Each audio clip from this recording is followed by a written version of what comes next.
नमस्ते आप सबको। मेरा नाम दिलीप है और मैं अजीम प्रेमजी फाउंडेशन टॉक में कार्यरत हूँ। मुझे थोड़ी सी बात रखनी है बाल साहित्य के बारे में। बाल साहित्य की क्या ज़रूरत है, क्या क्या उसके मेरे अनुभव हैं। तो मैं बहुत संक्षेप में अपने अनुभव से शुरुआत करते हुए बाल साहित्य के बारे में आपके सामने अपने कुछ विचार साझा करूँगा। तो एक अपना छोटा सा एक अनुभव आपसे साझा करता हूँ मैं।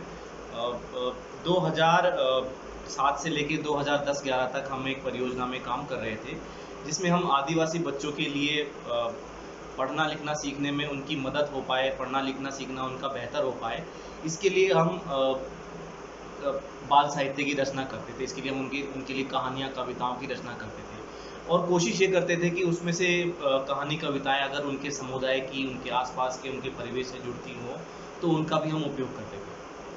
तो जिस परिवेश के लिए जो कहानी बनाई गई थी वो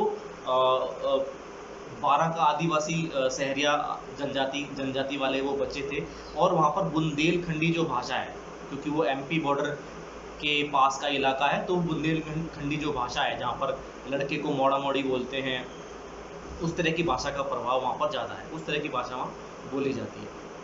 तो जो कहानी, जो बाल साहित्य की हम रचना कर रहे थे, तो एक बहुत अच्छा एक छोटा सा अनुभव वहाँ पर मुझे हुआ और काफ़ी इंटरेस्टिंग था वो मेरे लिए। तो एक कहानी बनाई थी बच्चों के लिए। उस कहानी में एक वाक्य था। उस वाक्य में इस तरह से लिखा गया था वाक्य कि मछली जो है वो बकरी के मुंह में घुस गई, बकरी के मोड़े में घुस गई। यहाँ पर उनकी स्थानीय भाषा का शब्द काम में लिया था कि मछली बकरी के मोड़े में घुस गई। तो जब ये कहानी, पूरी कहानी उतने विस्तार में मैं नहीं जा पाऊंगा, तो ये कहानी जब बच्चों के सामने सुनाई गई तो एक बच्चा, 5-6 साल का एक बच्चा उठ के खड़ा हुआ और बोला कि सर ये कहानी में गलत लिख दी हो आपने। तो मैंने उससे पूछा भाई क्या गलत लिख दिया? कि सर घुस नहीं बोलते, हम सरक बोलते हैं। तो मछली बकरी के मोड़े में सरक गई। तो उस बच्चे की बात सुन के मैं भी खूब हंसा और कक्षा में जो बच्चे थे वो भी खूब हंसे। और वो कहानी जहाँ पर भी हमने लिखी हुई थी, पोस्टर में, वर्कबुक में, वहाँ पर सब जगह उस शब्द को हमने बदल दिया। उसकी जगह जहाँ पर घुस शब्द लिखा हुआ था, हमको वहाँ पर सरक शब्द का इस्तेमाल करना पड़ा। तो बाल साहित्य में ये एक नज़रिया बहुत महत्वपूर्ण है कि बाल साहित्य में अक्सर देखा जाता है कि जो साहित्यकार हैं, जो साहित्य लिखते हैं, जो पढ़ते रहते हैं, वही बाल साहित्य की रचना करें। लेकिन हमने ये पाया कि ख़ास तौर पर जब बच्चे पढ़ने लिखने की शुरुआती प्रक्रियाओं में शामिल होते हैं, तो बच्चे जो साहित्य गढ़ते हैं, बच्चे जो अपना साहित्य का निर्माण करते हैं, वो एक बहुत महत्वपूर्ण बाल साहित्य है। क्योंकि मैं बाल साहित्य की भूमिका को मोटे तौर पे 2 तरह से देखता हूँ। एक तो ये कि क्योंकि जहाँ पर अधिकांश हम साथी काम करते हैं सार्वजनिक शिक्षा प्रणाली में, वहाँ पर अधिकांश वो बच्चे आकर जुड़ते हैं जिनको पढ़ने लिखने की अतिरिक्त सामग्री नहीं मिल पाती है। तो ऐसी परिस्थिति में ये महत्वपूर्ण हो जाता है कि जब वो बच्चे शिक्षा से जुड़ रहे हैं, स्कूल आ रहे हैं, लिखना पढ़ना सीख रहे हैं, तो उनको ऐसी सामग्री भी उपलब्ध हो जो कि उनकी लिखने पढ़ने की प्रक्रिया को सहज बनाए, उसमें उनकी रुचि जागृत करे। इसके लिए उनके द्वारा रचा गया साहित्य, उनकी बनाई गई कहानियाँ बहुत ही महत्वपूर्ण है और ये उनको ये कॉन्फिडेंस देती है कि जो हम कहते हैं, जो हम सुनते हैं, उसी को ही किताबों में, उसी को ही चित्रों में, उसी को ही लिखी हुई बातों में ढाला जा सकता है। तो एक तरह मुझे ये एक नज़रिया मेरा ये वहाँ पर उस परियोजना में विकसित हुआ कि बच्चे जब बाल साहित्य को गढ़ते हैं तो ये उनको लिखने पढ़ना सीखने में, उनको और कल्पनाएँ करने में काफ़ी उपयोगी साबित होता है।